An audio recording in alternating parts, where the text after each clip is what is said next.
del libro de la doctora María Cristina Rosas, Animales Fantásticos y dónde encontrarlos, Diplomacia Pública y el poder suave del reino animal, que está recién publicado este año. Como siempre, la doctora Rosas nos presenta una obra enciclopédica, con su enorme curiosidad y su creatividad para presentar los temas, nos va llevando por los términos de diplomacia pública, poder suave, poder inteligente, y va utilizando los casos de todos estos animales que aquí hoy nos acompañan para dar sus ejemplos. Y bueno, es un honor para mí compartir la mesa con las personas que les voy a presentar ahorita para después cederles la palabra. En primer lugar, tenemos a la embajadora Marta Bárcena Coquí, quien se desempeñó como embajadora de México en Estados Unidos desde 2018 a 2021. Es licenciada en Comunicación por la Universidad Iberoamericana y en Filosofía por la Universidad Gregoriana de Roma. Cuenta con 2 maestrías, la primera en Filosofía por la Universidad Iberoamericana y la segunda en Estudios Internacionales en la Escuela Diplomática de España. Ejerció como miembro de carrera del Servicio Exterior Mexicano desde 1979 y en el año 2000 ascendió al rango de ministra. A lo largo de su carrera en la Secretaría de Relaciones Exteriores ha participado en diversas negociaciones internacionales como delegada de México. En el ámbito bilateral con Estados Unidos en materia de desastres naturales. En el ámbito multilateral intervino en las negociaciones de la Convención sobre los Derechos Humanos de las y los Trabajadores Migratorios y sus familias y en la enmienda al Convenio de Chicago. El doctor José Luis Valdés es politólogo e internacionalista. Realizó la licenciatura en Ciencia Política en la UAM, maestría en Sociología Política y doctorado en Relaciones Internacionales, ambos en la London School of Economics. Fue director del CISAN entre 2001 y 2009. Es miembro de la Junta Directiva de la UAM desde 2017, pertenece al SNI en el nivel 2, es miembro regular de la Academia Mexicana de las Ciencias. Es profesor en la licenciatura de Relaciones Internacionales en la Facultad de Ciencias Políticas y Sociales y editor en jefe de la Norteamérica, revista académica del CISAN. María Cristina Rosas es profesora e investigadora de tiempo completo en la Facultad de Ciencias Políticas y Sociales de la UNAM desde hace 35 años. Doctora en Relaciones Internacionales por la Facultad de Ciencias Políticas y Sociales de la UNAM. También es doctora en Estudios Latinoamericanos por la misma institución. Maestra en Paz y Resolución de Conflictos por la Universidad de Uppsala en Suecia. Cuenta con especialidades en epidemiología analítica y en diplomacia para la salud global por la Facultad de Medicina de la UNAM y la Escuela de Altos Estudios Internacionales en Ginebra, Suiza, respectivamente. Es presidenta del Centro de Análisis e Investigación sobre Paz, Seguridad y Desarrollo, Olof Palme AC. Bueno, pues entonces le cedo la palabra a la embajadora Bárcena. Muchas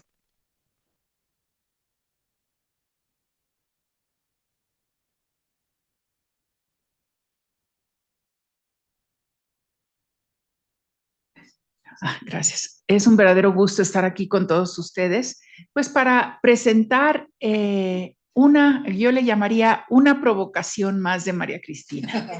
Sí, porque he tenido el privilegio de colaborar con ella en varios libros, el tiempo que ella estuvo coordinando, yo creo que el gran esfuerzo en México de dar a conocer lo que son las operaciones de mantenimiento de la paz, con diferentes y comparando diferentes experiencias. Y entonces me acuerdo que en un par de libros le mandé un artículo sobre la participación de Turquía en OMPs y otras sobre los países nórdicos en las operaciones de mantenimiento de la paz. Pero ¿por qué digo que este libro es una provocación más? Porque realmente escogió una manera de abordar conceptos que están hoy muy en boga en las relaciones internacionales, como ya lo citó Graciela, como es el de diplomacia pública, como es el de poder suave, que yo les voy a decir ahora que es un concepto que no me gusta mucho y le voy a decir por qué. Y escoge estos ejemplos del reino animal, o como ella les llama, los animales no humanos. El concepto de animales no humanos, que implica hasta cierta medida el abandono del antropocentrismo en el que vivimos, ¿no? Y que estamos viendo cómo se está agotando este concepto. Entonces, pero creo que hace bien en hacerlo, porque efectivamente cuando uno ve un panda, pues inmediatamente piensa en China, en la República Popular China, y en toda cómo hizo su diplomacia a los inicios, donando pandas. Aquí tenemos todavía en el zoológico, en fin. Cuando uno ve un koala, pues piensa en Australia, aunque también sería el canguro. Y se ha hecho muy habitual, efectivamente, la difusión de la imagen de los presidentes de Estados Unidos siempre acompañados por un perro, aunque les den muchos problemas, como a Biden, porque ya tuvieron que llevarse su perro Commander de la Casa Blanca, porque atacaba a los agentes del servicio secreto, el perro policía o el pastor alemán. Entonces, pero efectivamente, así, mande. Un peludo malo o un peludo que algo olía, ¿no? Que no sabemos ahí que... Pero efectivamente, y cita María Cristina en el libro, pues la frase creo que es de Harry Truman, de que si quieres tener un verdadero amigo en Washington, te busques un perro, porque efectivamente es una ciudad en donde el ejercicio del poder es puro y duro, y es una ciudad donde todo es transaccional. Yo me acerco a ti y eres mi amigo, si tienes un puesto importante y me puedes dar algo, y viceversa. Si no, es más difícil que permanezcan las lealtades y las amistades. Y efectivamente, como dice María Cristina en el libro, quien más, yo creo que de los líderes contemporáneos, quien más ha aprovechado a los animales no humanos ha sido Vladimir Putin, ya sea que sale con osos, que sale acariciando aquí. Yo no sé si toda esa diplomacia pública o imagen de Vladimir Putin como la parte tierna que quería proyectar sea creíble en estos momentos, después del ataque a Ucrania, ¿verdad? Y habría que preguntarle a Vladimir Putin qué tanto se ha afectado el reino animal y los animales no humanos justamente en esta invasión, en este uso de la fuerza tan terrible, y también con la respuesta de Ucrania, ¿no? Porque sin duda alguna es algo que debemos plantearnos, cómo estos conflictos militares vienen a afectar también a ese reino animal que tantos quieren aprovechar. Y al leer el libro, al leer las páginas introductorias de María Cristina y todo, pues a mí me vino inmediatamente a la memoria la gran novela de Leonardo Padura, El hombre que amaba a los perros, ¿no? Que el título es un tanto engañoso mientras uno va leyendo la novela, porque se pregunta uno quién era el hombre que amaba a los perros. Si Ramón Mercader, el asesino de León Trotsky, o Trotsky mismo. Y a los dos les gustaban los mismos tipos de perro, el galgo ruso, que después ya aquí no pudo tener Trotsky. Y entonces creo que los primeros capítulos que María Cristina, a mí me llamó mucho, me voy a concentrar en dos capítulos que me llamaron mucho la atención, pero antes de eso les voy a decir otra experiencia. Un país ahí perdido para los mexicanos en Asia Central, Turkmenistán, que las guías de Lonely Planet le llaman la Corea del Norte de Asia Central, por lo cerrado que es. Yo fui embajadora ahí, embajadora de México. Y es otro país que construye su identidad, curiosamente, a partir de dos elementos. Uno, las alfombras que se tejen en Turkmenistán. Y dos, los caballos acatepe. Y entonces ese es su gran símbolo de Turkmenistán. Es un caballo muy especial que desde Potrillo lo hacen comer muy lejos, entonces son caballos de cuello muy largo y de pelambre muy brillante. y entonces han hecho toda una investigación sobre ellos, son muy especiales, son muy caros, y dicen que con esos caballos Gengis Khan conquistó Asia Central, porque son muy veloces. Entonces es muy curioso porque vas a presentar cartas credenciales y lo único que quieren que visites es la fábrica de tapetes, de alfombras y los criaderos de caballos. Entonces yo quería visitar el Museo Nacional porque ahí estaban unas piezas maravillosas de la cultura de los partos, porque ahí estaban los partos en Turkmenistán. No, los tapetes y los caballos. Total que tuve que tener una negociación para decir, sí voy a ver los tapetes y los caballos, pero me llevan a ver el Museo Nacional, porque yo quiero ver a los partos. No logré que me llevaran a la maravillosa ciudad medieval de Merv, pero fíjense cómo un país construye una identidad alrededor de un animal muy específico que tiene una historia fundamental en el desarrollo de Asia Central. Bueno, pasando eso, quiero concentrarme en los capítulos de diplomacia pública, de lo que es el poder suave, y en el capítulo final de la diplomacia pública de México, porque creo que es de lo que puedo hablar más. Primero, creo que este concepto de diplomacia pública, que de veras María Cristina hace una explicación, yo creo que de las mejores que he visto, para poder distinguir entre diplomacia pública y propaganda, entre las relaciones entre diplomacia pública y diplomacia cultural. Porque, a ver, la propaganda, pues tenemos quizás la definición más, una de las más tradicionales de Goebbels: repite una mentira muchas veces y te la van a creer. Y eso no es diplomacia pública, ¿sí? La diplomacia pública, para tener éxito, tiene que estar basada en la verdad, en realidades. Y es qué realidades o qué verdades escoges difundir o quieres proyectar. María Cristina aquí nos dice en su libro, bueno, pues hay varios países que quieren proyectar una imagen de defensores del medio ambiente y del reino animal, aunque tengan mucha cola que les pisen en materia medioambiental, como es el caso de Australia, como es el caso de la República Popular China o de Nueva Zelanda en algunos temas.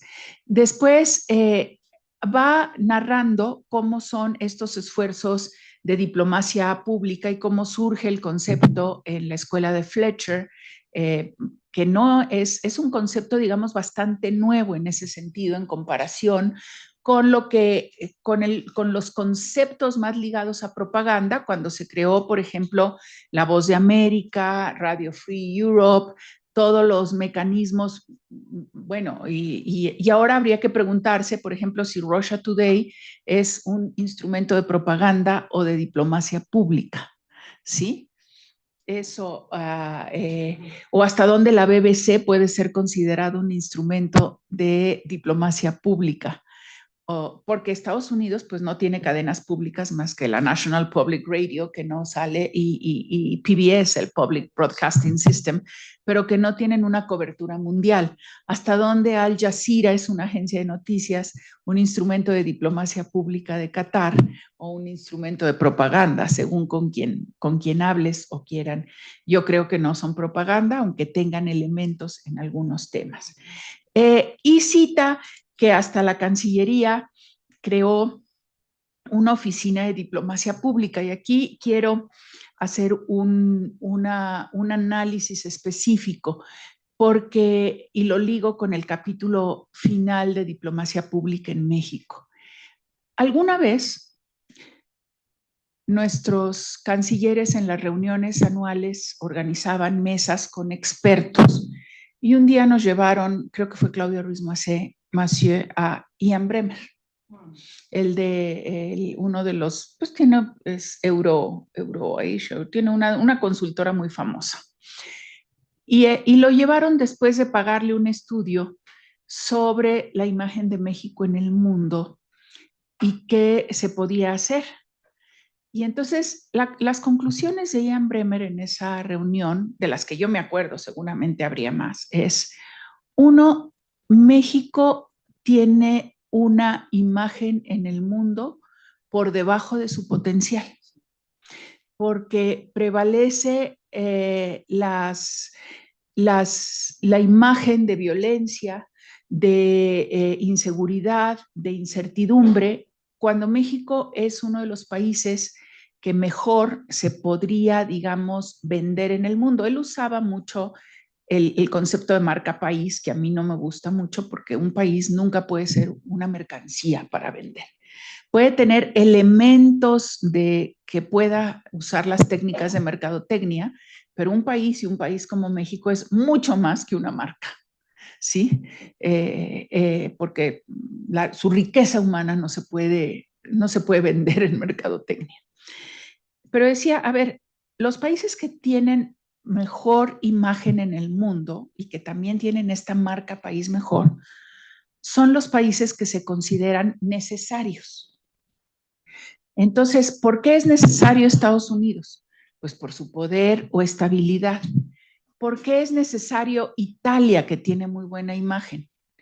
Por su cultura, por lo que le dio a la humanidad, el Renacimiento, etcétera. Y él decía, yo creo que México es uno de esos países necesarios. Entonces la pregunta que se hacía es, ¿por qué México es un país necesario?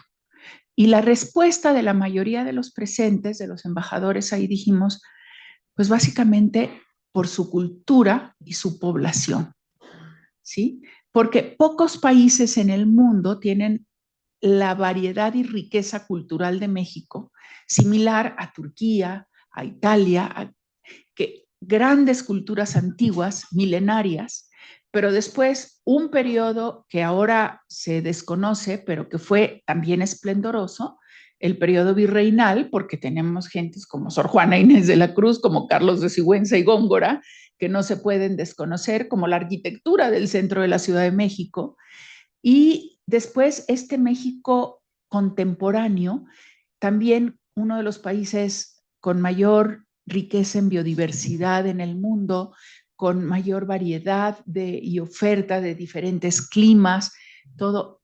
Y decía Ian Bremmer, ¿por qué no concentran sus esfuerzos en difundir esa visión de por qué México es necesario en el mundo, en la riqueza cultural de México? Entonces, fíjense, la ironía es que la Dirección General de Diplomacia Pública en la Cancillería se crea, pues, para darle un puesto ad hoc a un funcionario, que no es del servicio exterior, pero que se lo llevaron a México, que era Alfonso Segbe.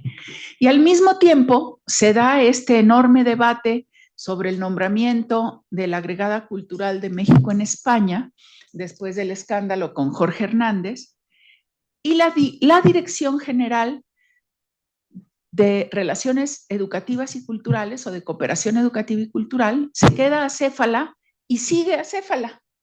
Entonces, María Cristina en el capítulo de Diplomacia de México describe todo el desarrollo justamente de la diplomacia cultural de México, de lo importante que fue la creación de la Dirección General de Asuntos Culturales, que fue cambiando de nombre, de cómo fue interactuando justamente primero con el Consejo Nacional de la Cultura y las Artes, después con la Secretaría de Cultura, para promover esta imagen cultural de México, que no siempre fue una promoción per se. Si nosotros recordamos la exposición en Nueva York de México 30 siglos de esplendor, que ha sido la gran exposición de México en los Estados Unidos, pues se hizo como parte del cabildeo y del diseño estratégico para la ratificación del Telecán, ¿sí? Y sin embargo, uno se encuentra que otros esfuerzos menos conocidos en México tuvieron un impacto que en México ni siquiera nos damos cuenta. Por ejemplo, cuando estuve de embajadora en Dinamarca, me relacioné mucho con los grabadores daneses. Pues resulta que los grabadores daneses y suecos dicen que su trabajo moderno y contemporáneo se basó en una exposición que México hizo en los años 50 del taller de la gráfica popular. Y eso les cambió la visión de lo que era el uso de la gráfica. Y eso en México casi no se sabe. De hecho, hay un libro sobre el taller de la gráfica popular de Humberto Musacchio y no pone la influencia del taller en muchos países y no pone a ningún grabador nórdico. Y ahí les cambió. O sea, a veces cuando se hace la difusión de esa fortaleza de México, ni siquiera medimos el impacto que tiene México, su cultura y su gente en otros países. Porque muchas veces esas exposiciones no se hacen con un fin específico como este de México, 30 siglos de esplendor. Y ahorita, llegando a fines de este gobierno, no tenemos cabeza de la Dirección General de Asuntos Culturales o de Cooperación Educativa y Cultural. No tenemos cabeza, o ya desapareció la Dirección General de Diplomacia Pública. Y tenemos una concepción de la cooperación internacional para el desarrollo que incluye la cooperación educativa y cultural como si fuera de los años 60. Es yo te doy y tú recibes, yo te pido y tú me das, y no hay esa interacción que implica la palabra cooperación y que está basada no en una relación solamente entre gobiernos, sino en una concepción, la concepción contemporánea, moderna de cooperación, de cómo se benefician mis sociedades y mis instituciones, cómo se conocen mejor, no solamente cómo te doy y cómo me das. ¿Sí? Entonces, estas reflexiones me llevan a decir que creo que este libro es un libro de lectura obligada para los que tengan que hacer el diseño de la política exterior que vaya a instrumentar el gobierno de México que comienza el 1 de octubre del 2024, porque les puede dar mucha claridad justamente de los conceptos, les puede dar mucha claridad de dónde enfatizar, dónde poner prioridades y los puede hacer conscientes también de cómo está siendo afectada la imagen de México.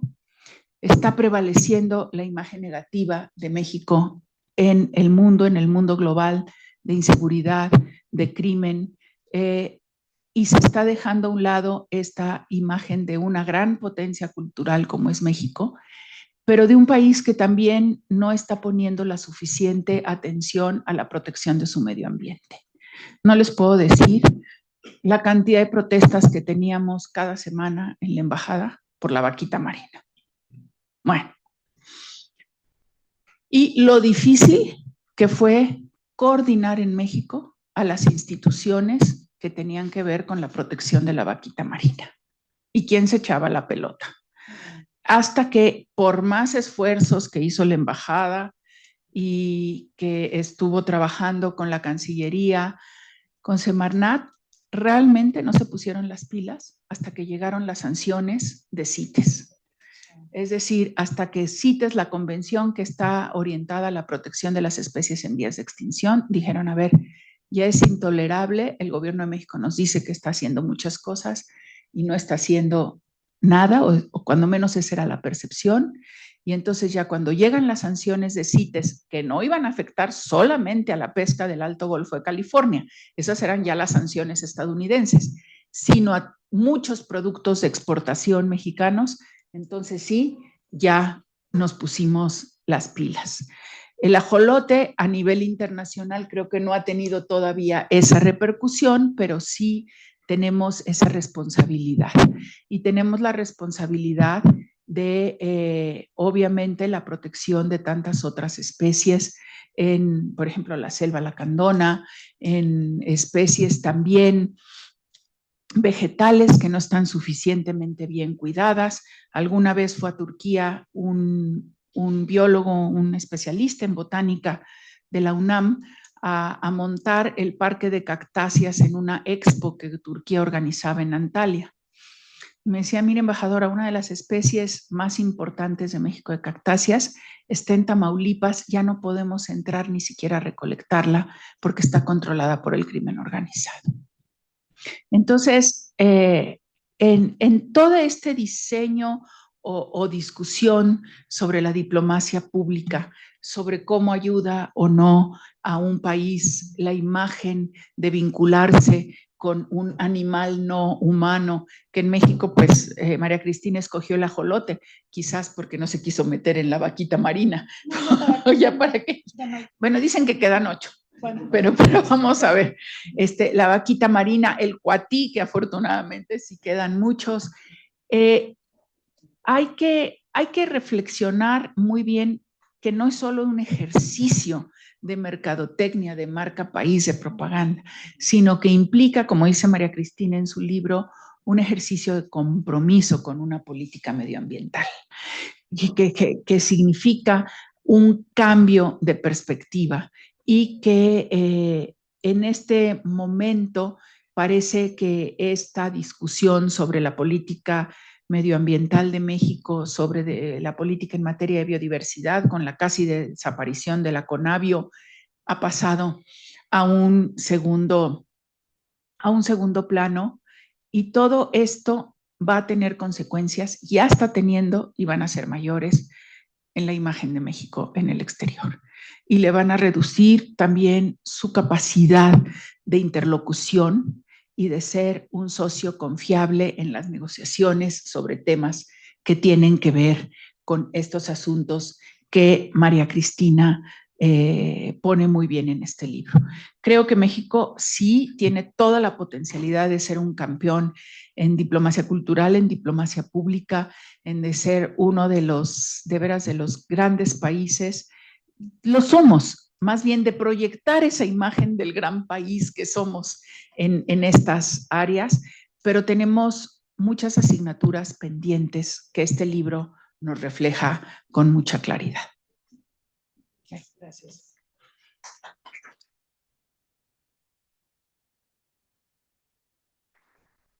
Bueno, toca el turno del doctor Valdés. Gracias, gracias. Muy buenos días, tengan todos ustedes. Me da mucho gusto estar en la presentación de este libro de María Cristina Rosas en una mesa excelsa. Agradezco la invitación, desde luego, para presentar esta obra que a mí me gustó mucho. Me llevó de manera muy ágil la lectura, la escritura más bien, me llevó a una lectura muy ágil. Me gustó el formato, me gustó la propuesta, me gustaron los diferentes capítulos en donde plantean de entrada la crisis. Hay un problema aquí que tiene que ver con la crisis del Estado, ¿sí? El Estado y las instituciones del mismo. Sí, cuando hablamos de crisis ambiental, desde luego tendremos que pensar en eso. Y hoy en día me parece que Acapulco es un evento que nos pone a discusión de manera muy seria el asunto del marca país, de manera que creamos o no creamos en el concepto de marca país, ciertamente sí la exposición que estamos haciendo de deficiencias y de inconsistencias es tremenda en términos de diplomacia pública en el mundo, ¿no? Entonces, bueno, el libro me parece que es un sugerente recorrido por las teorías de relaciones internacionales que se aplican al concepto y complementan con el estudio de la diplomacia pública y después con el enfoque de seguridad humana y después el de seguridad ambiental. Hay la definición de, quiero darles la definición de democracia pública que nos da María Cristina, que me parece que es interesante darle ese seguimiento puntual. Nos dice María Cristina sobre la diplomacia pública. La diplomacia pública, como se sugería anteriormente, es un concepto propio de los planteamientos del liberalismo, neoliberalismo, en oposición al realismo político, donde se observa una desconfianza en torno al rol de la opinión pública en el ejercicio del poder, y de ahí el sentido y funcionamiento de la propaganda. Como el realismo tiene sus raíces en pensadores que perciben maldad en la naturaleza humana, como Tucídides, Hobbes, Maquiavelo, el estado de naturaleza de Hobbes, pues los defensores del realismo postulan que la opinión pública basa sus decisiones en emociones y sin racionalidad. Esto también se explica por la primacía que tienen los estados, quienes son los que supuestamente poseen los insumos y atributos para luchar por el poder. Esto de nuevo siguiendo los realistas clásicos y modernos. El liberalismo, en contraste, está a favor de la participación de la opinión pública en la política exterior, porque como sugerían Batten y el propio Kant, ninguna negociación debería llevarse a cabo en lo oscurito, lejos del escrutinio público. Entonces yo creo que esto aquí está, digamos, centrado el corazón fundamental que tiene el libro, el sentido que tiene el libro, me parece a mí, cuando se investiga a través de este concepto de diplomacia pública, cuáles son los factores que impiden que la misma pueda ser ejecutada de una manera eficiente. En el contexto de un mundo en donde los contrastes ambientales están siendo llevados al máximo, al extremo ya, no solamente es un problema ya la guerra en sí, el caso de Medio Oriente, sino el problema de la tragedia medioambiental que estamos enfrentando y que nos está impidiendo poder incluso tener como uno de los fundamentos de los conceptos de seguridad que nos enumera aquí María Cristina, la seguridad económica garantizada como un espacio en donde la seguridad política, la seguridad social, la seguridad ambiental, la seguridad en salud se puedan llevar a cabo de una manera eficiente. Entonces yo creo que esto me parece que es una contribución del libro bastante importante.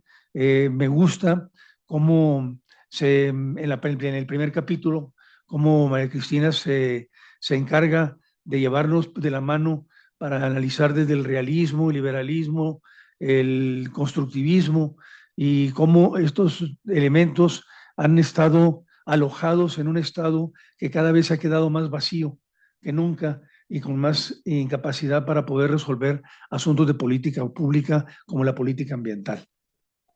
Bien, luego tenemos la crisis de liderazgos que me parece que es importante y la crisis liberal propia del sistema político democrático occidental.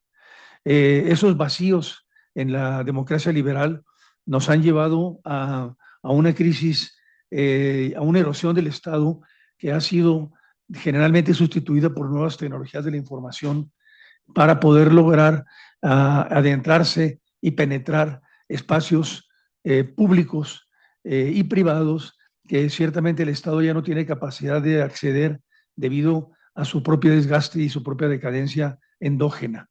Y esto me parece que es una elaboración bastante inteligente por parte de Cristina y que nos lleva de nuevo a la discusión de la democracia pública como un espacio desde el cual se pueden todavía hacer cosas trascendentes para lograr que estos animalitos, por ejemplo, puedan sobrevivir a los animales humanos, ¿no? Los animales no humanos a los animales humanos y definitivamente poner a discusión qué tanto valor tiene para el poder público utilizar a las mascotas clásicas y típicas de los países mencionados en el libro para poder hacer diplomacia pública en forma eficiente. Es una utilización, es una vulgarización de la existencia de estas especies o es auténticamente una valoración de lo que significan estas especies, muchas de ellas en extinción, para poder lograr que la política se haga de una manera más amena en las relaciones internacionales, ¿no? Entonces, aquí vamos al poder suave. Yo sí creo que, desde luego, como toda política cultural, el asunto de la defensa de las especies y de la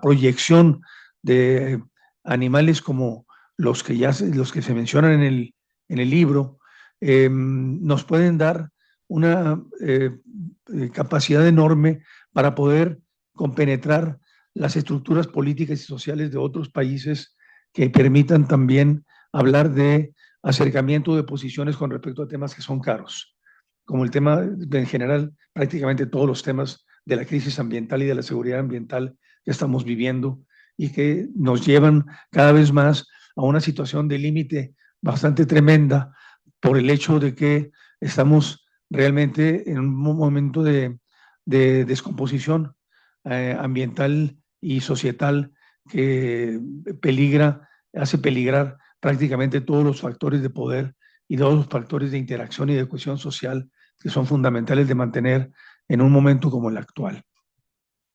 Entonces yo creo que el libro es una contribución muy significativa, nos hace una serie de estudios de caso, en el caso de Australia, Nueva Zelanda, el caso ruso, por supuesto. Es interesante ver cómo un tirano del tamaño de Putin pueda tener la capacidad de poder hablar con un kiwi o enternecerse con la presencia de un animal como el perro, el peludo, como le dices tú, y al mismo tiempo hacer la guerra. Es decir, aquí hay una contradicción en sí misma que me parece que es importante desnudar, porque el comportamiento de un tirano. Stalin también tenía sus animales favoritos. El perro, por cierto, el perro, el Stalin, que tú lo mencionas aquí, que es un perro, por cierto, imponente, ¿eh? Es un perro precioso, por otro lado, pero seguramente muy bravo, yo no me acercaría a él. La relación con los gatitos de Putin, ¿no? Con los leopardos, con los tigres de Bengala, después con los delfines y demás, es un ejercicio de diplomacia pública bastante, digamos, contradictoria e hipócrita, pero que nos lleva a entender también que la perversión de un ser humano incluye el uso de la ternura y el uso de la política suave o del poder suave como un instrumento para poder imponer puntos de vista dominantes por la vía de las armas.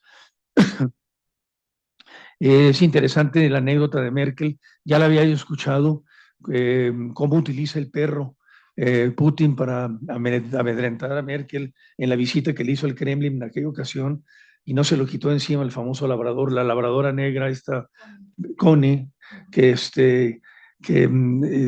aterró a Merkel porque Merkel había sufrido una mordida en alguna ocasión, todavía en los tiempos de la Guerra Fría, en el Berlín de Oriente, en una ocasión en la que hubo una redada en una de las estaciones de tren en Berlín, y desde entonces su terror a los perros es singular en el caso de Merkel. Entonces, aquí también el poder suave se volvió poder duro en la utilización del animal en contra de una interlocutora fundamental, que por cierto habla ruso también como él, y él, así como él habla alemán, también como ella.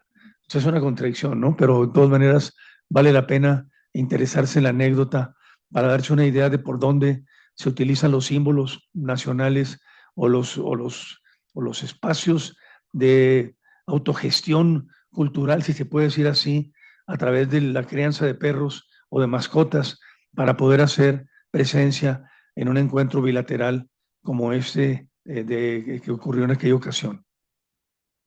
Creo yo que el poder suave y el reino animal y lo ambiental bajo la Guerra Fría quedó marginado en las prioridades de las naciones, tal y como lo dice Cristina de manera muy acertada, porque no era un elemento o un factor material de la política pública que pudiera ser trascendente e importante como lo es en este momento que estamos ya en una crisis cuasi terminal con relación a muchos medios ambientes y ecológicos bastante, digamos, sufridos en el mundo entero. Entonces, yo creo que aquí el poder suave, yo sí creo que la combinación y sobre todo más bien el alojamiento de las políticas de reconstrucción de los tejidos sociales y sobre todo de los tejidos relacionales que hay entre países puede ser utilizado como un factor de poder muy efectivo para poder lograr hacer que haya entendimiento, un mayor entendimiento en la diplomacia pública, ¿no? Cuestión que, por cierto, estamos viendo muy lejana hoy en día en el contexto de las guerras que estamos viendo y que ciertamente nos ponen en una situación de límite bastante contradictoria, pero también muy realista, a la que hay que abordar de una manera cada vez más imaginativa, porque el Consejo de Seguridad de Naciones Unidas y la propia Naciones Unidas están relativamente paralizadas en este momento frente al conflicto en uno y otro lado del mundo, y eso implica una parálisis también de cualquier instancia de diplomacia pública que nos permita poder lograr un acercamiento sustantivo entre países, entre estados y entre sociedades. Bueno, yo ahí la dejaría. Me parece que el libro es un libro muy recomendable, es un libro de lectura obligada para la docencia incluso, incluso para la docencia, más bien yo diría primordialmente para la docencia. Es una investigación sofisticada, como ya nos tiene acostumbrados María Cristina a hacerlo, enciclopédica, como lo dijo bien Marta, con mucho carácter. Es un libro con carácter, es un libro que trata temas suaves, pero de forma bastante rigurosa y al mismo tiempo muy constructiva. Es un libro propositivo, el epílogo me parece que es un epílogo bastante interesante en ese sentido. Así que yo no me quedo más que con la felicitación para Cristina y con la recomendación aquí a los alumnos que tenemos prácticamente dominando al auditorio de hoy, a los alumnos de los grupos en que damos ciencia política en la facultad, para que lo lean y lo puedan discutir con sus pares en algún momento. Así que pues ahí la dejo. Muchas gracias.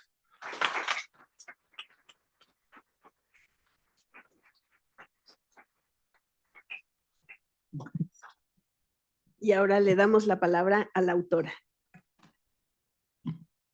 Muchas gracias, buenas tardes.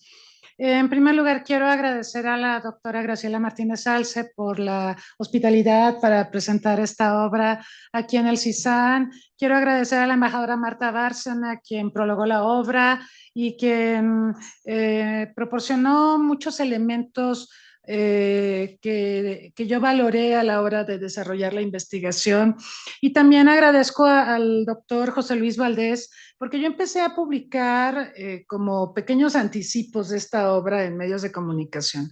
Y publiqué uno que José Luis de inmediato me escribió y me dijo, qué interesante, que era justamente sobre el uso de los perros, ¿sí?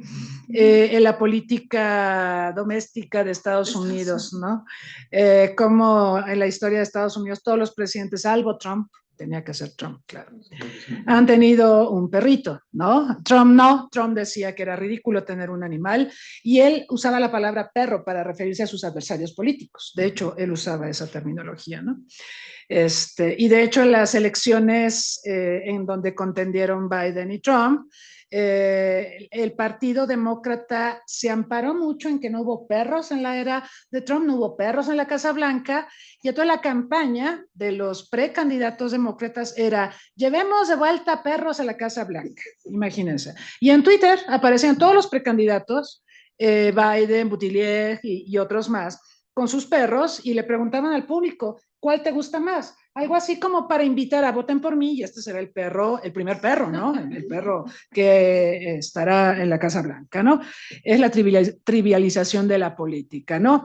¿Qué bien le hace esto a los animales? Bueno, yo lo pongo en duda, ¿no? Porque más bien parece que otra vez los animales no humanos son utilizados para fines políticos, para el posicionamiento de diversos personajes. Ya se refería el caso de Putin, que ha utilizado estas fotografías, estas imágenes con diversas especies de animales no humanos que buscan suavizar, obviamente, la figura de este personaje que es identificado como agresivo, como imperialista, como destructor, como causante de muchos males en el mundo. Cuando abraza a un koala o cuando aparece con tantos perros. A él le gustan los perros grandes, sobre todo como los Akita. Japón le regaló un Akita, le regalaron uno y luego le gustó mucho.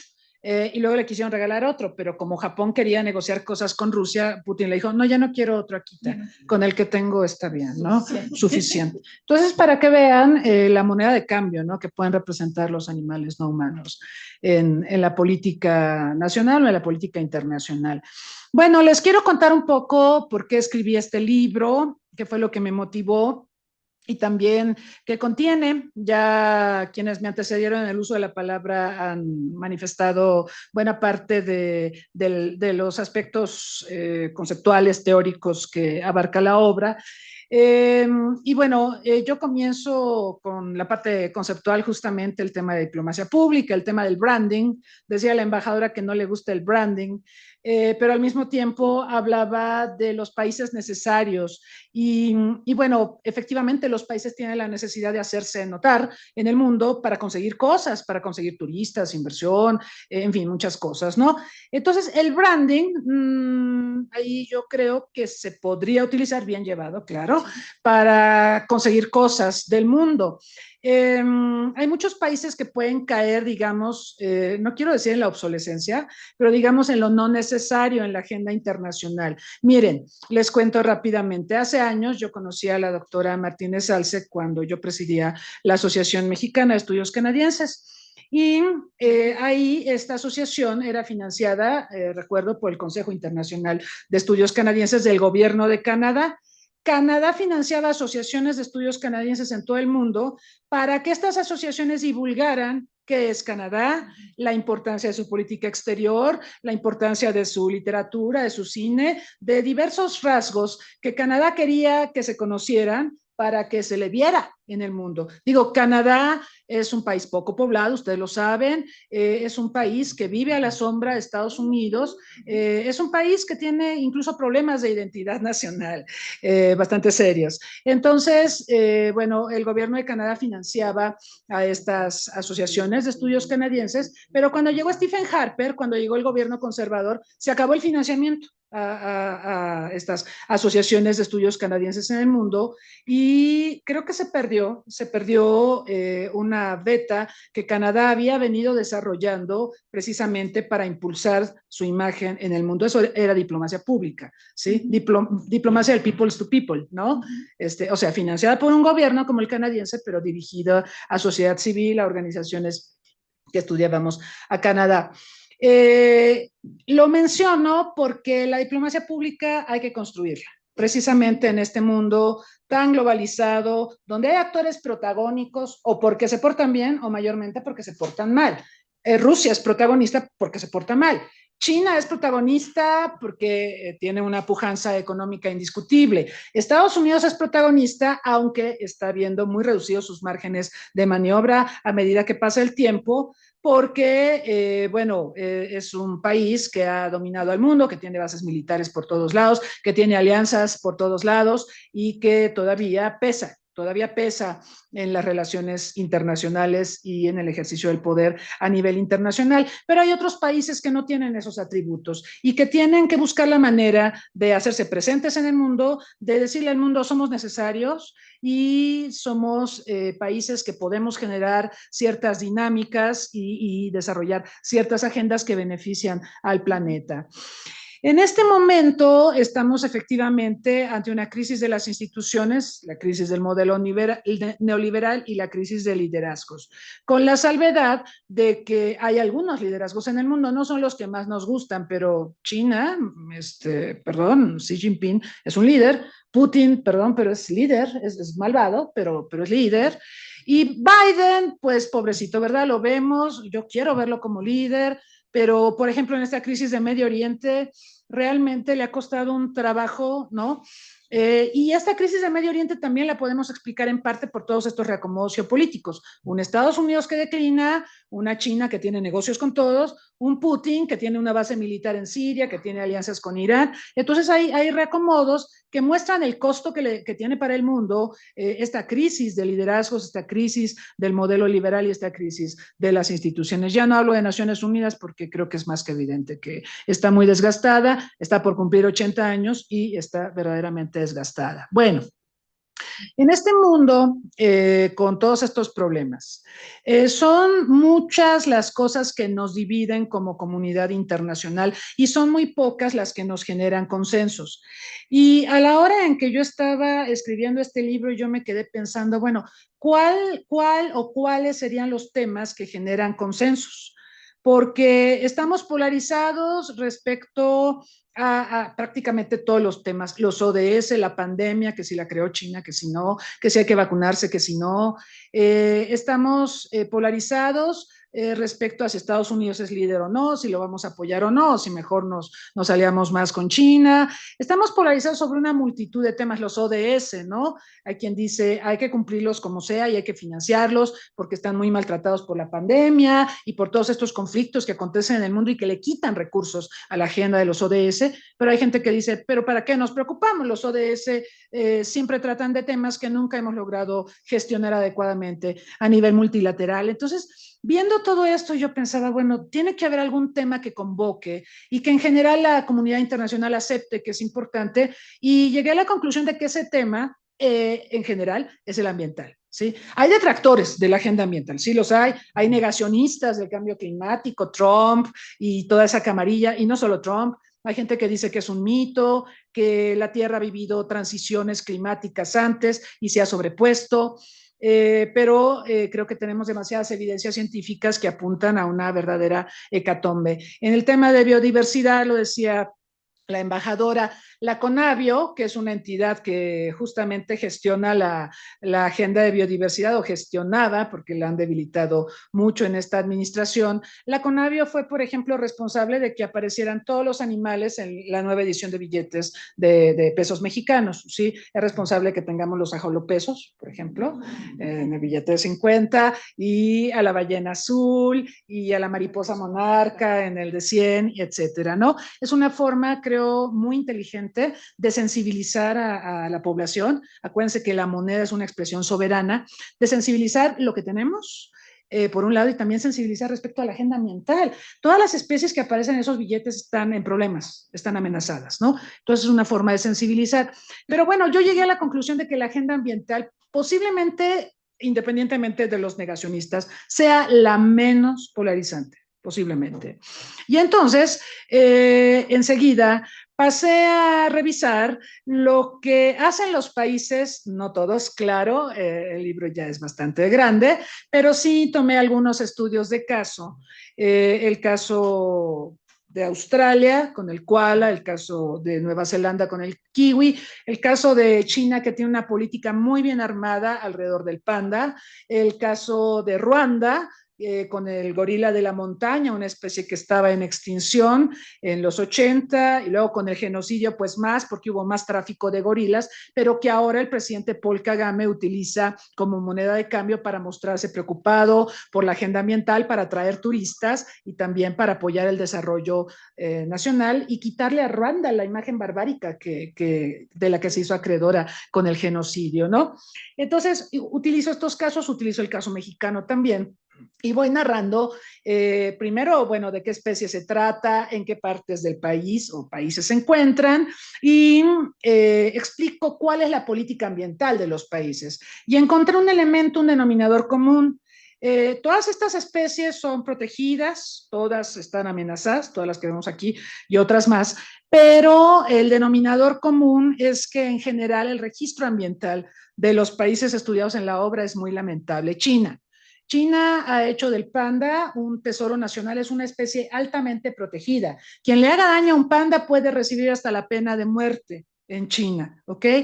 Pero por otro lado, China es el mayor traficante de vida silvestre a nivel global por el tema de la medicina tradicional y porque también los nuevos ricos chinos quieren tener una piel, no sé, de gorila o de alguna especie exótica como parte del estatus, ¿no? Entonces es esa contradicción. China aparte contamina mucho. Quienes hayan estado en China podrán constatar la devastación de la contaminación del aire y toda la situación terrible que vive este país, en parte también por su urbanización. China se ha urbanizado de una manera muy, muy rápida y esto ha impactado al entorno ambiental. De hecho, COVID se originó, es la hipótesis más aceptada, por la urbanización, porque la urbanización destruye ecosistemas y nos pone en contacto con especies con las que de otra manera no habríamos tenido contacto, ¿verdad? ¿Por qué? Porque les destruimos su espacio. Entonces, esa es una de las teorías más aceptadas. Y bueno, ahí tiene el caso chino. Australia ha querido emular el caso chino con el koala. Hay el caso de una cumbre del G20 que se llevó a cabo en Australia en 2014, despuésito de que Putin invadió Crimea, ajá, y se anexó el Donbass. Despuésito, entonces el ambiente estaba que ardía en el G20, ¿no? Putin fue a pesar de las críticas y las sanciones. Y entonces al gobierno de Australia se le ocurrió que una forma de distensar la reunión era entregarle koalas a cada líder mundial para que los cargara y se calmara, ¿no? Hay una foto muy famosa. Los líderes, sí, los koalas, no. De hecho, hay una foto de Putin cargando un koala y el koala se ve un poquito desesperado y hay memes de eso, ¿no? Así como de suéltame, déjame en paz, no me toques. Sí está así todo asustadito. La idea fue buena. Dilma Rousseff de Brasil cargó su koala. Merkel no, fíjense que con Merkel hay una situación ahorita que comentaba José Luis, el caso de la perra Connie. A Merkel le dan miedo los animales, le asustan mucho el contacto directo con los animales, entonces vio al koala de lejecitos, dijo, ay, qué bonito, y le agarró la espaldita y ya. Pero en general ella evita el contacto directo con animales no humanos. Pero el hecho es que todos los líderes mundiales recibieron su koala, se tomaron la foto, todo fue cordialidad, hasta que llegó el tema ya en la reunión fuerte de Crimea, y entonces Putin muy enojado se levantó y se fue, ¿ok? Entonces la diplomacia al cual sirvió para distensar el arranque de la reunión, pero al final afloraron las diferencias. Lo peor no fue eso, lo peor fue que cuando Putin regresó a Rusia, divulgó una información que yo estuve indagando y es verídica, la estuve checando incluso con compañeros periodistas australianos. Aquí está en la página 237, pueden ver a todos los líderes mundiales del G20 con los koalas. Resulta que Australia, después de esta cumbre, asesinó a varios koalas porque argumentaba Australia que podían morir de hambre. Ya ven que el koala come solo eucalipto, solo se alimenta de eucalipto. De hecho, huele a pastillas para la garganta. O sea, se acercan ustedes a un koala y su popó huele también a pastillas para la garganta. O sea, digo, pues es lo que come, ¿no? Entonces los asesinaron, hubo una matanza de koalas en Australia, y entonces Putin dijo, pues ojalá que el koala que me dieron a cargar no haya sido asesinado, lo más probable es que sí, son unos hipócritas los australianos. Entonces se le cayó toda la diplomacia del koala a Australia. Ahí pueden ver entonces cómo a veces puede funcionar y a veces no, la diplomacia pública alrededor de alguna especie icónica. Otros casos, bueno, el caso del kiwi. El kiwi, por favor, no lo confundan con la fruta china esa que es medio acidita y dulce, que es muy nutritiva, esa es China. No, este es el animal emblema de Nueva Zelanda, y de hecho los neozelandeses así mismos se llaman kiwis. Soy un kiwi, y bueno, así es como el gentilicio prácticamente, ¿no? Y esta es una especie también muy amenazada, es un animal nocturno, es un animal que vive en madrigueras, no puede volar. La característica del kiwi es que, aunque es un ave, no, sus alas son muy pequeñas, no puede volar, entonces vive en madrigueras y es nocturno, entonces sale por las noches y lo atropella, ¿no? O también las mascotas, los perritos, gatitos de las personas lo atacan y lo matan, entonces es una especie muy amenazada. Y bueno, en Nueva Zelanda, perdón, se están haciendo campañas para protegerlo. Pero bueno, yo veía esto también como parte de los esfuerzos diplomáticos de Nueva Zelanda para posicionarse. Jacinda Ardern, que fue la primera ministra, que ustedes la recuerdan, muy atinada en pandemia, muchos la consideran el polo opuesto a Donald Trump, porque ella hizo las cosas correctamente en pandemia. Ella utilizó durante su gestión al kiwi, ya fuera en peluche, porque les digo que es un animal nocturno, entonces si lo sacas de día sufre mucho, es como los mapaches, ¿no? Le molesta mucho la luz solar. Lo utilizaba para negociaciones y también para reuniones con diferentes líderes mundiales. Hay una reunión con Merkel, a Merkel le dio un peluche de plano, porque a Merkel no le gusta el contacto con los animales, entonces le dio un peluche kiwi, ¿no? Pero bueno, el punto es que los países se han valido de estas especies para conseguir cosas. Y me voy acercando al final de mi presentación. Alguna vez Australia necesitaba comprar uranio a Australia. China quería comprar uranio de Australia y Australia le dijo, eso no va a ser posible, soy aliado de Estados Unidos y no puedo venderte uranio. Es un elemento sensible que no te puedo vender. Entonces, y esto me lo contó un diplomático australiano amigo mío que estuvo en la negociación.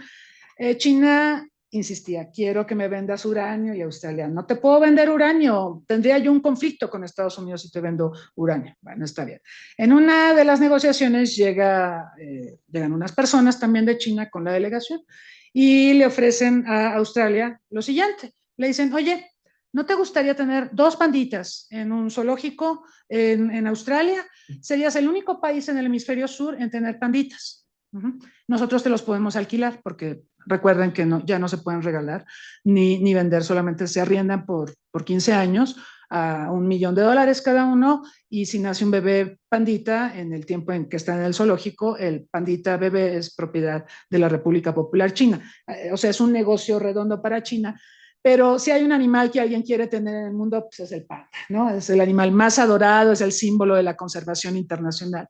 En fin, entonces dice mi amigo, el diplomático australiano, que enloqueció la delegación australiana, ¿sí? Que cuando dijeron, ¿no les gustaría tener panditas en su zoológico? La reacción de la delegación australiana fue, ¿en serio? Panditas. Bueno, y efectivamente, el zoológico de Brisbane es el único en el hemisferio sur que tiene 2 panditas. Y, por supuesto, le vendieron todo el uranio a China que quería, todo el que quería. ¿Cuánto dices que quieres? Te vendo más, hombre, estamos recontentos.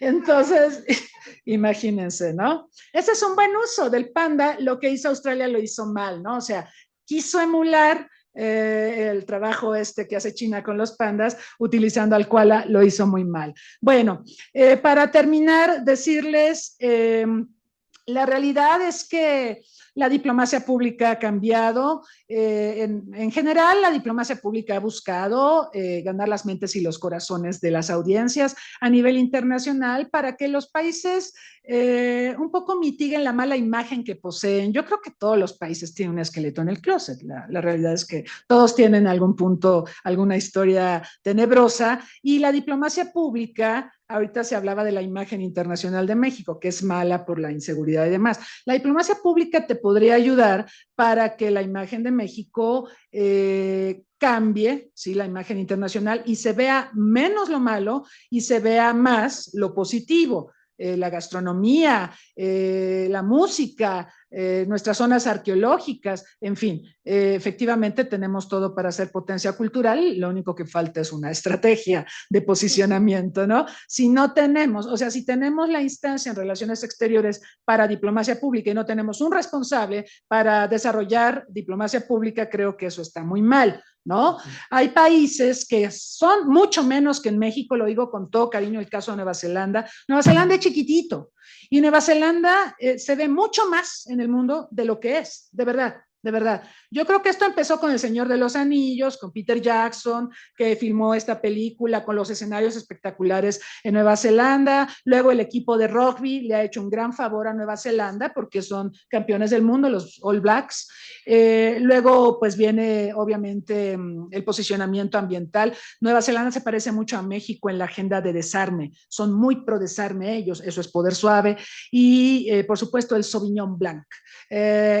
Nueva Zelanda produce el mejor Sauvignon Blanc del Nuevo Mundo, lo reconocen los franceses, ¿sí? El mejor Sauvignon Blanc porque, bueno, tiene viñedos en la isla del sur y tiene las condiciones de suelo más la tecnología para producir uno de los mejores, si no es que el mejor Sauvignon Blanc del mundo. Entonces, les estoy hablando de factores de posicionamiento de Nueva Zelanda que lo hacen ver más grande y más relevante de lo que realmente parecería en razón de sus dimensiones territoriales o de su población. Entonces, yo creo que esas son cosas que tenemos que estudiar y por eso considero que el libro puede ser una herramienta para revisar a países que normalmente desconocemos. De Ruanda sabemos muy poco, de Australia sabemos muy poco, digo, con todos ellos tenemos relaciones diplomáticas, pero conocemos poco, estamos todavía muy centrados en mirar al norte, que está bien, es muy prioritario, pero hay que ver qué están haciendo otros países, quizá con menores capacidades, menores recursos, pero mucha imaginación, mucha capacidad inventiva para hacerse de una buena imagen a nivel internacional, fomentar la unidad nacional, que ese es un punto fundamental, la unidad nacional, y por supuesto lograr lo que desean del mundo. Para eso sirve la diplomacia pública, y creo que en ese sentido, y coincido con lo que se ha dicho aquí, México ha quedado mucho a deber en diplomacia pública, no obstante todos los recursos culturales, ambientales, especies, animales, vegetales, en fin, que posee. Muchas gracias.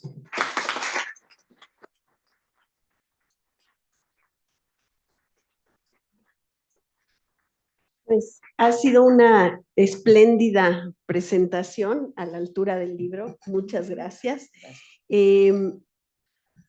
Tenemos 15 minutos por si alguien quiere hacerle alguna pregunta a la autora, y les decimos que además, bueno, para eso son las presentaciones. El libro está a la venta con otras obras de la doctora Rosas aquí en la entrada del auditorio.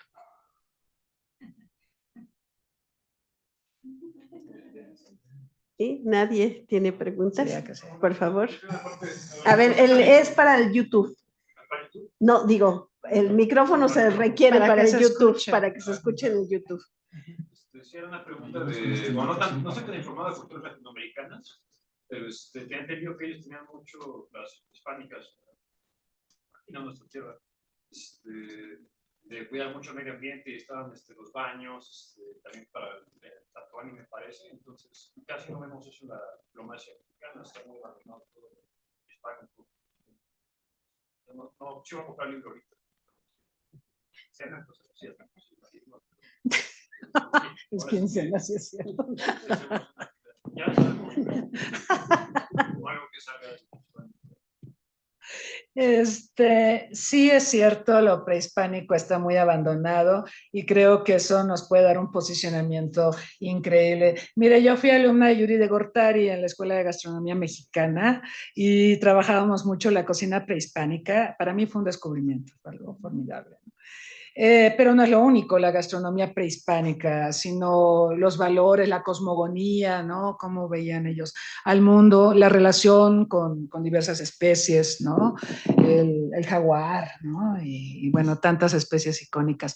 Pero creo que eso está todavía muy subdesarrollado como parte de una estrategia de diplomacia pública, y habría que recuperarlo. Una nota nada más, el ajolote...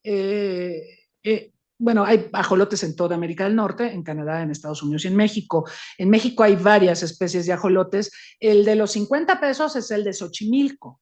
Es un ajolote que está amenazado y está en proceso de extinción por malas políticas acuícolas, porque se decidió por parte de los acuicultores poner tilapias, y las tilapias se comen a los huevitos del ajolotito. Aparte de que Xochimilco sí está muy sucio, está muy contaminado, y es patrimonio de la humanidad. Entonces también ahí hay una incongruencia, ¿no? Tenemos un patrimonio de la humanidad que debemos cuidar, porque además es imagen, es elemento de cohesión nacional, etcétera, y bueno, simplemente lo quería mencionar. Perdón, Ana.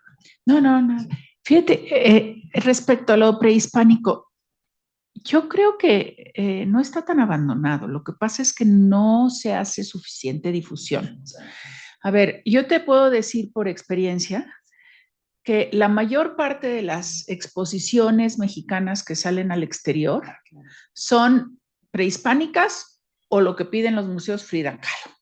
Y trata de convencerlos que exhiban, vamos a decir, a Rodolfo Morales y no a Frida Kahlo, muy difícil. Pero ¿qué pasa a veces con la exposición de prehispánicas que salen de México? Salen nada más, la mayoría de ellas, por el valor estético de las piezas. Rara vez traen un contexto social, económico y de cultura. Y, por ejemplo, te puedo contar una anécdota. El único centro en Europa que sigue enseñando lenguas indígenas está en la Universidad de Copenhague. Enseñan náhuatl, maya, purépecha. Y tienen uno de los mejores epigrafistas mayas en Copenhague. Bueno, pues alguna vez fueron de aquí de la UNAM, de estéticas, no de filología, a dar unas conferencias sobre el descubrimiento de los murales de Teotihuacán y toda la obra que han editado de los grandes murales de Teotihuacán. Y entonces, claro, no les puedes pedir a los especialistas de estéticas que lean maya, que descifren maya, pero entonces dijeron, el problema es que no, esto lo encontramos en el barrio maya, pero no sabemos qué dice. Y le dice el epigrafista alemán que trabaja ahí en Dinamarca, dice, no, ni le van a entender porque lo tienen al revés. Entonces dice, a ver, volteen la diapositiva y el hombre les empezó a leer todo lo que decía.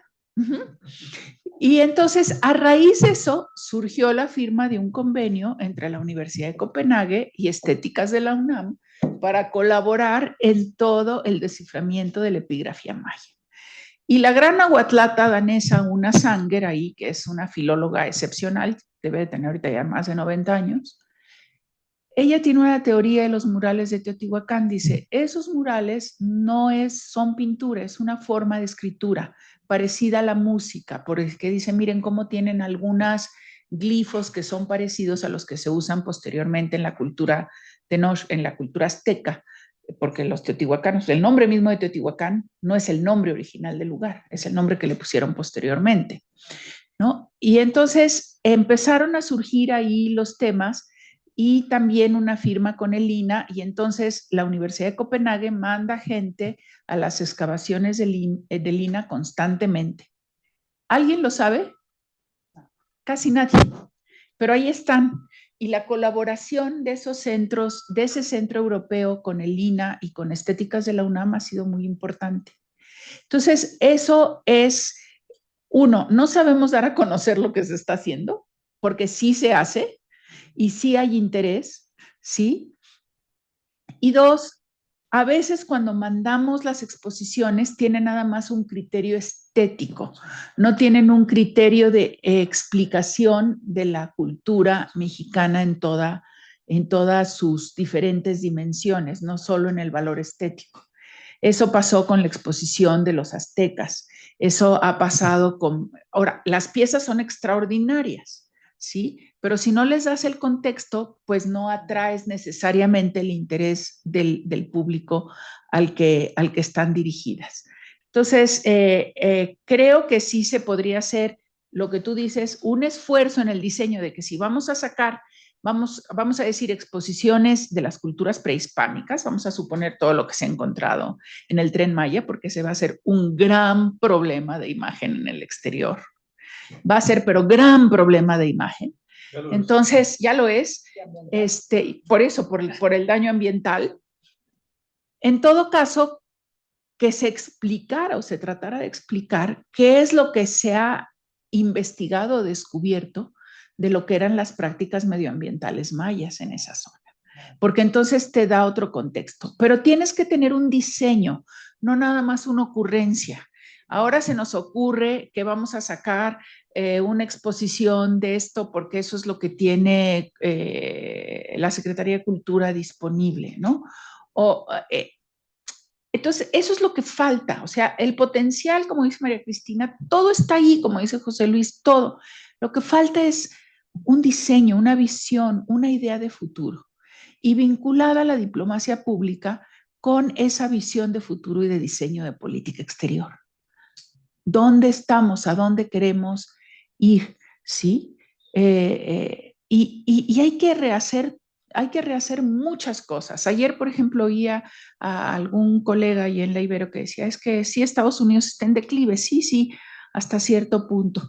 Y entonces, yo le decía, fíjense, el futuro de Estados Unidos, declive o no, va a depender cada vez más de la comunidad mexicoamericana. Sí.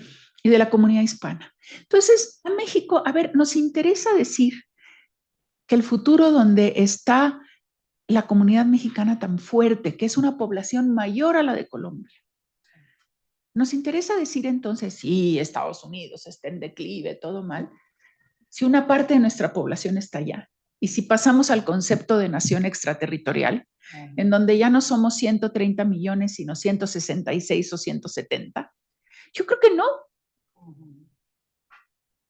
Al contrario, lo que nos interesaría es un Estados Unidos fuerte, pero que cada vez reconozca más la importancia de los mexicanos, Y eso es lo que hay que pelear. No estar diciendo, Estados Unidos va en decadencia, entonces hay que hacerle la vida difícil y entonces aliarnos con China. China está literalmente al otro lado del mundo, carambas.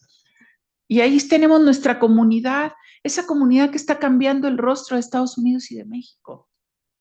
Entonces, eso es, creo, que lo que hay que tener una visión de futuro y un proyecto claro de cuáles son los mensajes que queremos mandar. Y María Cristina lo hace muy bien al ejemplificar el fracaso del Australia Koala y el éxito de China y los pandas. Bueno, ya, nomás estas dos preguntas. Perdón. Primero usted y después usted. Gracias. ¿Se escucha? Sí. Buenas tardes. Soy el profesor Alejandro Ramos de la Escuela Nacional Preparatoria de Política y Geografía. Efectivamente, nos acercamos nuevamente a ver un libro que usted escribió, doctora. Siempre muy interesante la manera en la cual usted, desde la posición del ámbito de las relaciones internacionales, nos trata de ir desentramando varios problemas. Usted de algún modo muestra efectivamente este vínculo que se da a nivel interdisciplinas, ¿verdad? O este vínculo con la historia, con este vínculo con la sociología, con la geografía, etc. Sin duda me parece importante la aportación que hacía, habrá que efectivamente revisar el libro. Lo que yo empiezo a ver aquí es nuevamente lo que algunos hemos discutido en mi área geográfica, y es la importancia del conocimiento territorial de un país. ¿Sí? Sin duda, como ustedes lo han señalado a través de los diferentes ejemplos, las personas que nos acompañan han revalorado la importancia de conocer, porque estos países, para ser países necesarios, para poder tener esa imagen que requieren, han tenido que identificar qué tienen en su territorio. Por lo tanto, yo sí considero importante y lamento la decisión que a veces ha tenido la autoridad del país de ir dejando a un lado el conocimiento territorial geográfico, que es fundamental para un país, ¿sí? En la reducción que hemos tenido en los programas de estudio, efectivamente, particularmente en la educación secundaria, se ha señalado, y aquí estamos viendo esa muestra de un desconocimiento del territorio que se requiere tener, que se requiere posicionar. Por lo tanto, es una invitación efectivamente a reflexionar sobre la importancia de que como mexicanos conozcamos que tenemos, porque si no tenemos, no podemos valorar. Bien ustedes lo dicen, han identificado los espacios naturales, no nada más la cuestión histórica, ¿no? La variedad de climas que tenemos, los recursos naturales, pero si como mexicanos no nos identificamos, bien decía por ahí alguno de ustedes, esto tiene un gran valor para el ámbito educativo. Por lo tanto, es una invitación efectivamente a seguir reflexionando sobre estos temas que necesariamente tienen que estar en una agenda futura, el conocimiento importante que tiene nuestro territorio. ¿Sí? Muchas gracias.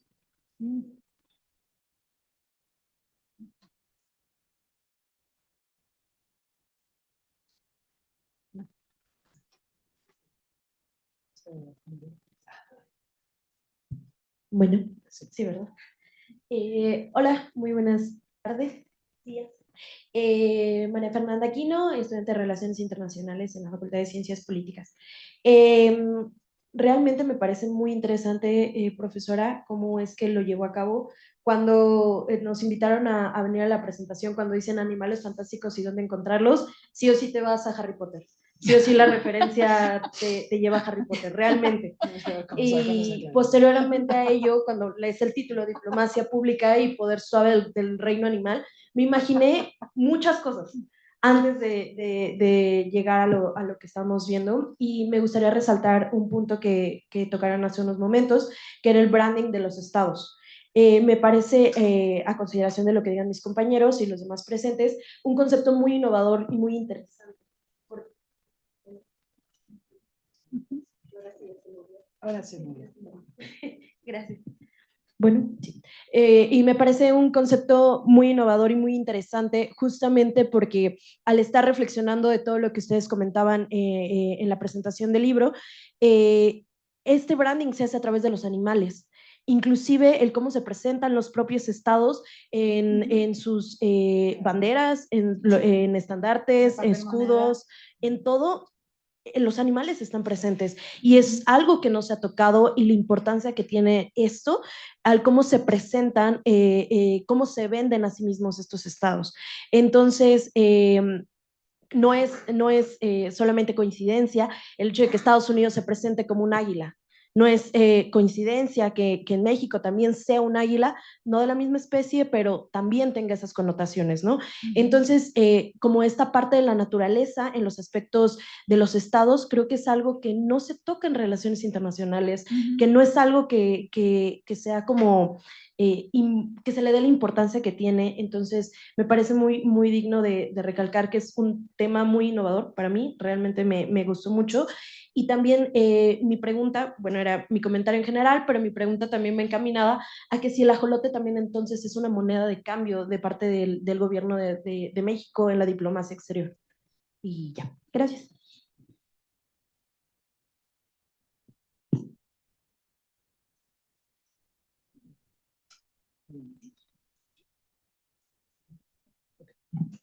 Bueno, gracias por las preguntas. Me da mucho gusto ver a don Alejandro Ramos. Creo que desde antes de pandemia no coincidíamos. Sí, totalmente de acuerdo. El conocimiento territorial sobre el país y el conocimiento sobre lo que hay en el país creo que es muy, muy escaso.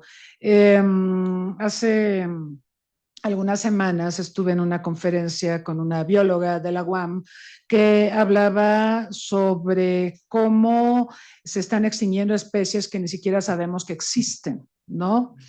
Y también ella señalaba algo muy interesante. Ella decía que el movimiento conservacionista de especies a nivel internacional suele privilegiar especies del norte, de países del norte. Sí, más o menos, sí. El gorila, pues es de Ruanda, es de un país africano, pero el panda, bueno, China ya prácticamente lo consideran desarrollado, muchos, el koala es de un país desarrollado, el kiwi también, porque decía ella que el grueso de las especies animales no se concentran en los países desarrollados. O sea, sí nos preocupa el oso polar, qué pena lo que está pasando, pero el grueso de las especies están en las zonas intertropicales, ¿ok? Y en las zonas intertropicales hay pocos estudios sobre las especies que existen. Entonces, esto también habla de una suerte de colonialismo ambiental, ¿no? Donde nos dicen lo importante es preservar al panda, ¿no? Pero hay un montón de especies que estamos dejando de cuidar por preservar al panda. De hecho, ahorita el problema en China es que hay un criadero en Chengdu, donde se ha logrado reproducir con muchísimo éxito a los pandas, ya tienen una sobrepoblación de pandas y ahora los quieren llevar a la vida silvestre cuando estos pobres pandas nunca han tenido contacto con la vida silvestre y lo que va a pasar es que van a perecer o los van a matar pandas salvajes u otras especies. Entonces, a veces las cosas no se hacen bien, ¿no? Y yo entiendo, el panda es imagen de China y China cuida mucho el no ser visto como amenaza, el ser visto como un país empático con lo ambiental, pero muchas cosas que están pasando con los pandas y en general con el tráfico ilícito de especies amenazadas en China, no las estamos viendo, ¿no? Ese sería mi comentario. Respecto al título del libro, sí, debí de haber comenzado explicando que no tiene nada que ver con la obra de la señora Rowling, pero para nada. Y respecto a lo del branding, de cómo se venden los estados, sí, yo creo que los estados buscan venderse ante el mundo. Lo estoy reduciendo mucho, obviamente la terminología no es la más adecuada, pero digamos, los estados buscan un posicionamiento a través del branding, no solo por imagen internacional, sino creando elementos que fortalezcan la identidad nacional. Sí, y por eso decíamos, en el caso, bueno, la bandera, sí, cuando algún atleta gana alguna medalla y demás, pues suena el himno y la bandera aparece con nuestro águila devorando a la serpiente y todo esto es un símbolo. En los billetes que tenemos, pues aparecen varias especies endémicas de nuestro país. En fin, esto busca evocar también a la unidad nacional en momentos de fragmentación y de polarización, eso no lo pierdan de vista. Y de hecho una mirada, yo veo a veces los temas de numismática y he visto una tendencia en varios países, Argentina, por ejemplo, a colocar animales en sus billetes, Creo que a Alberto Fernández no le gustaba mucho, él quería que siguiera apareciendo San Martín. Bueno, San Martín y Eva Perón y todos esos siguen apareciendo, pero a él no le gustaba mucho la idea de los animales. Sin embargo, yo sí creo que esto es resultado de, por una parte, tratar de fortalecer los elementos de identidad nacional con especies propias del país que sean identificadas por la población o que la población conozca. Yo creo que el ajolote es muy desconocido, ¿sí? Creo que todavía está en proceso de posicionamiento, pero sí he visto un boom del ajolote, eso sí les tengo que decir. Digo, la última película de González Iñárritu, Bardo, comienza con el ajolote y termina con el ajolote, ¿no? Y ya empezamos a ver otra vez el libro de La jaula de la melancolía, de Bartra, y varias alusiones de muchos escritores y filósofos sobre este animal tan interesante, ¿no? Es un animalito que prácticamente si perdiera cualquier parte de su cuerpo vuelve a crecer. Entonces, para la ciencia médica es un animal fascinante porque nos puede ayudar mucho al tema de regenerar, por ejemplo, órganos del cuerpo y demás. Pero ahí está otra vez el tema utilitario, ¿no? Usar al ajolote para resolver problemas de los humanos. Y sigue faltando esta visión no especista, ¿sí? Somos especistas porque siempre ponemos al ser humano por encima de todos ellos, sino una visión más empática, una visión como la de una salud, que dice que la salud humana está intrínsecamente ligada a la salud animal y a la salud vegetal. Entonces, yo creo que esa parte falta, es una parte que yo enfatizo mucho en la obra. Queremos construir mejores sociedades, pues tenemos que ser más empáticos con todos los elementos que conforman, por ejemplo, a los ecosistemas. Y los ecosistemas no solo tienen que ser guiados o expoliados, explotados por humanos, sino que tenemos que ser mucho más cuidadosos con la preservación y la conservación de todas estas especies. De otra manera, no la vamos a librar. Si se termina el planeta, y esto lo dicen todos los expertos en seguridad, lo más importante, dicen muchos expertos en seguridad, es lo ambiental, porque si se hace invivible el planeta, se acabó, ya perdió todo sentido, ¿no? Y la pérdida de biodiversidad es preocupante y la contaminación también y tantos aspectos de la agenda ambiental, la deforestación, el tráfico ilícito de vida silvestre es un grave problema en México. Como no está tan penado como el tráfico de drogas o el tráfico de personas, la delincuencia organizada ha migrado mucho al tráfico ilícito de vida silvestre. Entonces, es un problema, como pueden ver, sumamente complejo, que no lo podemos enfocar de una manera tradicional. Pues para eso tenemos los estudios de la complejidad, ¿no? Para tratar de ver la transversalidad, la multidisciplinariedad de tantas disciplinas que nos pueden ayudar un poco a mirar de manera integral los problemas que nos aquejan. Y yo espero que este libro contribuya a este debate.